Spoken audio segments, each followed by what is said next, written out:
Living in Tennessee, I'm sure you're all familiar with the city of Gatlinburg. Whether you visited or not, there are many things you may or may not know about this charming local mountain town. Gatlinburg is much more than just a tourist destination. It has a fascinating history, numerous attractions, and a story of resilience in the face of tragedy. I have a personal connection to Gatlinburg. I've visited multiple times and have seen firsthand the impact of the devastating wildfires due to my family's cabin being burnt down. After visiting the Memorial Forest Walk in Anakeesta, I learned a lot about the city's history and how so many people came together to overcome challenges. Today, I will take you on a journey through Gatlinburg's history, highlight some of the best things to do while visiting, and discuss how the city recovered from a natural disaster. Gatlinburg's history first dates back to the early 1800s, when European settlers first arrived in the area. At the time, the land was covered in native white oak trees, which led them to name the area the White Oak Flats. One of the first families to settle there was the Ogle family, who built the first cabin that still stands today in downtown Gatlinburg at the Airmount School of Arts and Crafts. As more settlers and missionaries arrived, the area began to develop. In 1835, the first church was built, and by 1837, the town had its first school. However, the biggest change came in 1854, when Radford Gatlin opened a general store that 2 years later, in 1856, became a post office, and the city's name was officially changed to Gatlinburg. Ironically, Radford Gatlin wasn't exactly loved by the town's residents. According to Gatlinburg's official website, he was a Democrat in a Republican community, and for reasons which remain unclear, he was eventually banished from the area. Despite his forced departure, the town still carries his name to this day. If you're planning a trip to Gatlinburg, you surely won't run out of things to do. The city offers a wide variety of attractions for all types of visitors, from mini golf and museums to ski resorts and roller coasters. There's something for everybody.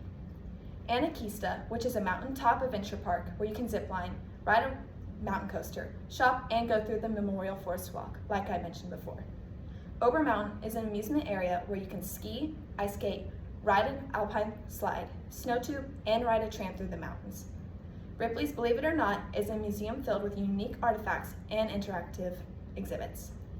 Hillbilly Golf is an unusual mini golf course built into the mountainside that you must ride an incline up to the top. It is hillbilly themed with abnormal types of obstacles at each hole.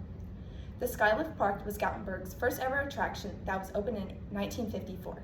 You ride the iconic yellow slide up the mountains for an amazing view of the Smoky Mountains, where you can then walk the 680-foot Sky Bridge. Just 10 miles outside of downtown Gatlinburg, you can find Dollywood, a Dolly Parton themed amusement park, which is the most popular attraction in all of Tennessee, attracting around 3 million guests per year. In addition to the attractions, Gatlinburg is home to a wide variety of restaurants. Some of the most popular dining spots include Flapjack's Pancakes, Pancake Pantry, the Peddler's Steakhouse, Ole Red, and Jason Aldean's Rooftop and Bar.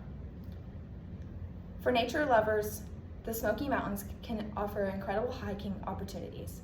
There are 150 official trails that span over 800 miles. According to Climeworks Smoky Mountains, the Smokies are estimated to be between 200 and 300 million years old, making them one of the oldest mountain ranges in the world. In 2016, Gatlinburg faced one of its darkest moments in November, when two teenagers playing with matches started a fire along the Chimney Tops trails in the Great Smoky Mountains National Park. Strong winds reaching up to 87 miles per hour fueled the fire, spreading it rapidly over 5 days. According to Wildfire Today, the fire burned over 17,000 acres, destroyed more than 2,400 structures, forced 14,000 people to evacuate, killed 14 people, and cost over $500 million in damages. Despite the devastation, the community came together to rebuild. Country music icon Dolly Parton created the My People Fund, raising over $1,200 million to assist more than 900 families who lost their homes. Rebuilding efforts were extensive. 31 miles of hiking trails were closed for months to allow nature to recover, and the Gatlinburg Skylift Park had to be completely rebuilt. Though the city has largely recovered, reminders of the fire remain. If you hike through the Smoky Mountains today, you can still see charred trees and abandoned cabin foundations that were never rebuilt. It's no surprise that Gatlinburg is ranked among the top 10 cities to visit in the U.S. With its rich history, endless attractions, and stunning natural beauty, it attracts over 14 million visitors per year. If you ever find yourself planning a trip to Gatlinburg, I hope you now have a deeper appreciation for its history, resilience, and all the things it has to offer. Whether you're looking for adventure, relaxation, or a glimpse into the past, Gatlinburg has something for everyone.